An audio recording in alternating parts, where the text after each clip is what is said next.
Okay, topic. Napansin nyo ba minsan na parang maraming galit sa mga nagbomotor? Or sa mga nakadominar, napansin nyo ba na maraming ayaw sa motor natin? Pag-usapan natin sa tingin natin kung ano yung dahilan. Unahin natin yung sa dominar muna.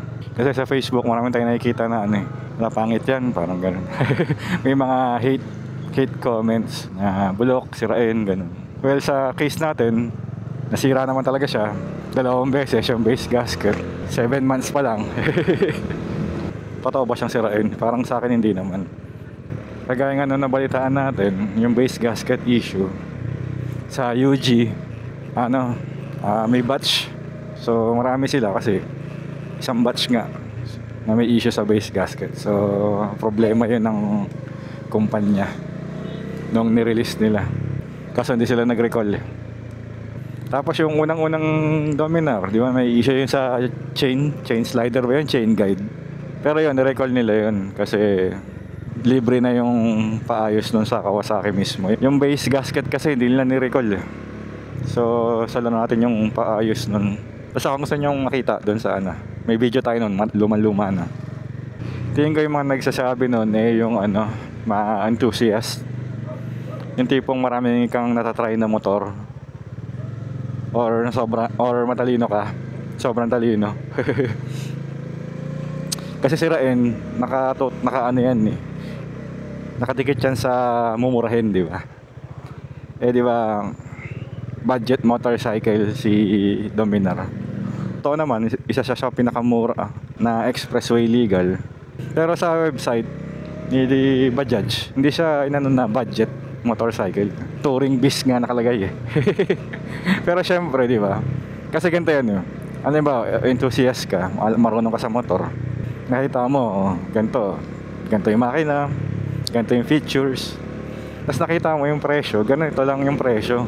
Syempre, isipin mo, saan sila nagbawas? Bakit ganun yung presyo? So, yun agad niya may isip eh. Pag yung mga matatalino, isipin nila, paano nangyari to? Ganito lang yung presyo, naka-slipper clutch, expressway legal. Kahit hindi pa nila na-try, sabihin nila, may baka may issue to. Tapos, siyempre, patong mo pa yung yung mga brand loyal, sabihin nila, Bajaj, wala pa yan. Wala pa napatunayan yan. Sa Pilipinas, wala pa, pero sa ibang bansa, meron na. Or kung kukumpara mo nga naman sa patagalan, bata pa talaga si Bajaj kung kukumpara mo sa mga Honda, ganyan, Kawasaki. Mas matagal yun eh. Pero hindi ko alam, hindi natin alam. Malin nyo naman, matagal na talaga siya. Pero yun nga, di ba? Kasi nga, nag-iisip. Siyempre ang tao nag-iisip. Kahit nga sa Big 4 gawin mong ganun. Alam mo, kunyari, maglabas si Suzuki ng 373. Same features, same presyo. Yun din yung maiisip eh. Saan kaya sila nag-cut back? Ba't ganun, ang baba? Tapos sa features niya, yun lang yung presyo, di ba? Lalo na yung lobas yung unang-unang Dominar. Parang 185 lang yata yun o 175. Basta ganun. So, yun yung nauunahan. Tapos, yung iba naman, yun yung nangyayari kahit hindi pa nila na-try yung motor. Kasi nga, matalino. Kung na naisip nila, yun na yun. Forward thinking. Sobrang advance. Kahit hindi pa nila na-try, yun na yun. Kasi iba naman, yung mga enthusiast, yung mga maraming natatry ng motor, nagre-review ng motor, nagte-testing, yung madalas mag-test ride, meron pa rin talaga silang masasabi. Oo, meron talaga.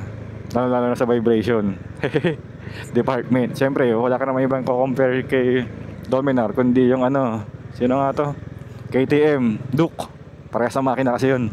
Tapos, malayong advance yung features nun. Pero malayo din yung presyo nun eh. Pero ngayon, medyo dikit na kasi nag-sale na si KTM eh. Para malapit na yata mabankrupt si KTM. So, ibang topic yun, yung bankrupt ni KTM. Sa lang tayo, comparison kay KTM. Doon lang ako-compare. Yung performance, di ba? Makikita mo talaga yun. Pati yung power, ganun. Features, performance, makikita talaga yung diferensya. Pero makikita mo rin naman talaga yung diferensya sa presyo, di ba? Hindi naman malayo din yung diferensya niya nung bago yung Duke 390, di ba? Tapos meron din naman yung yung talagang haters lang talaga. Meron ganun talaga yun, natin na maiwasan yun. Naghahanap sumasali sa group. Pero bad trips naman sila sa Dominar, ganun. Usually yung ganun, yung mga haters, wala nang ano yun, basta makabash lang. Wala nang ano yun. Basta may nakita silang pangit, yun na yun. Wala na akong pakialam, di ko na isipin yun. Hindi ko na kailangan i-test yung motor na yan. Yun na yun. Yun din naman yung nangyayari sa mga China bike, di ba? Parang galing China, wala. Kasi nga may reputation yung China dati. Pero hindi naman na ganun ngayon. Hindi na siya parehas ng dati na galing ng China bababa na yung quality. Pero marami kasi tayo na experience na ganun. Huwag nyo kalimutan na ano na ang China ngayon, superpower na. Pa-level niya yung US pagdating sa technology, sa tech. Yung itsura pa, marami nag-bad trip. Pero ako gusto ko itsura niya.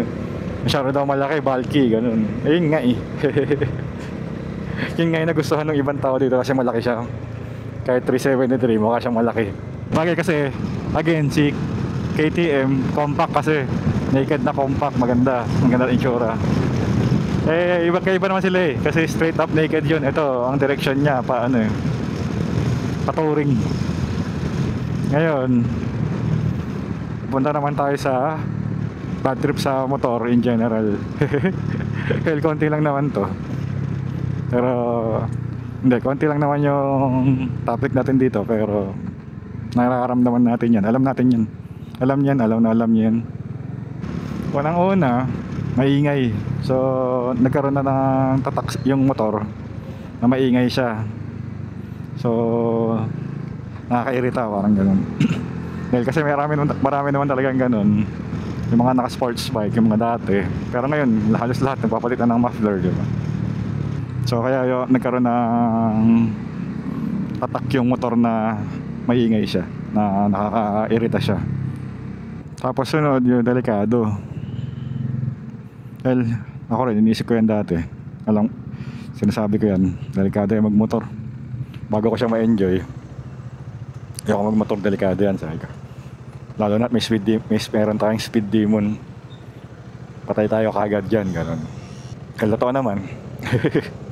Delikado, pero nasa mahawak ng manibela yan. Nagko-control ng motor. Tapos, syempre, may nakikita yung mga tao na kapatakbo ng mabilis, reckless, yung alanganin. Sama natin yung disruptive sa kalsada. Yun nga, mabibilis. Wasasero. Tapos, yung mga nagkakarera sa kalsada, di ba? Tumatak yan, maraming nakikita. Kasi pagka gano'n, nakikita ng mga tao, ayun, na-generalize na, yun nga, disruptive sa kalsada. So, yung mga iba, singit na singit.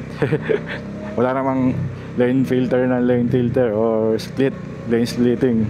Kasi nga, nagugulat sila or kinakabahan pag nag-lane split ka. Parang makukulit sa kalsada, ganun. Well, na-experience natin yan. Alam natin yan. Kasi nakamotor din tayo. Minsan, ganyan din tayo.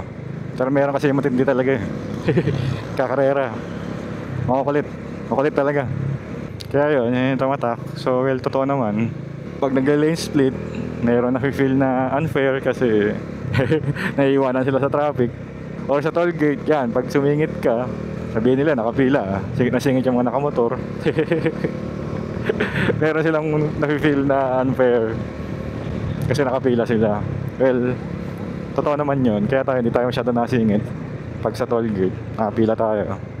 Kasi, kahit na paano, nakita nila na hindi lahat, di ba? Kasi, saan ko ba nakita to? Madami ako nakikita sa Visor ba yun? Yung nagpo-post na meron na namang kamote sa expressway. Yung lulusot ang layo. Pag lumusot kasi sa pila, ang gusto nung nakamotor, siya na agad yung next. Ibig sabihin, pag sumingin siya, sa pinakadulon-dulo. Nakita ko yun, sabi ko, bakit puro ganun yung pinapost? Bakit hindi kayo nagpo-post nung nakapila? So sabi ko, wala bang napilang nakamotor? Kaya ako, pumapila ako.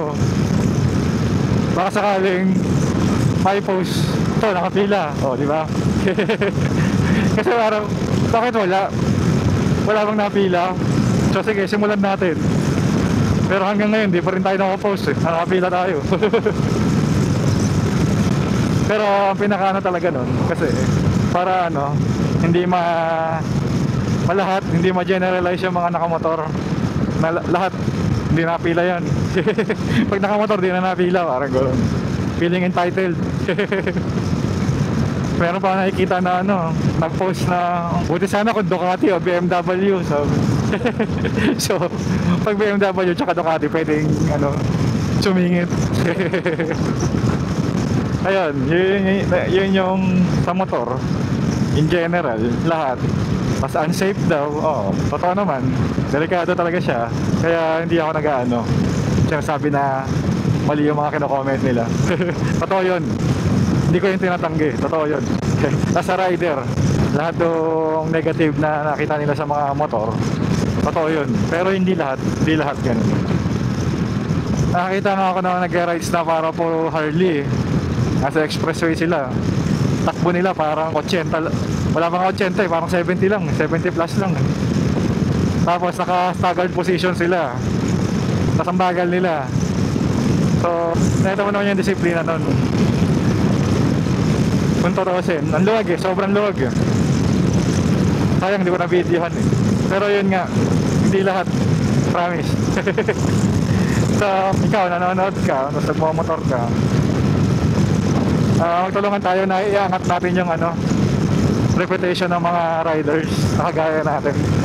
Paminsan-minsan, hindi ko naman sinasabing lagi, kahit paminsan-minsan lang pakita natin na meron tayong disiplina. Isang example, tignan nyo, nakapila, diba? Honda CB500R ba yan? Tsaka Dominar, nakapila. Okay. So, thank you na matindi. Hanggang sa muli. Bye-bye. Shoutout sir. Ride safe.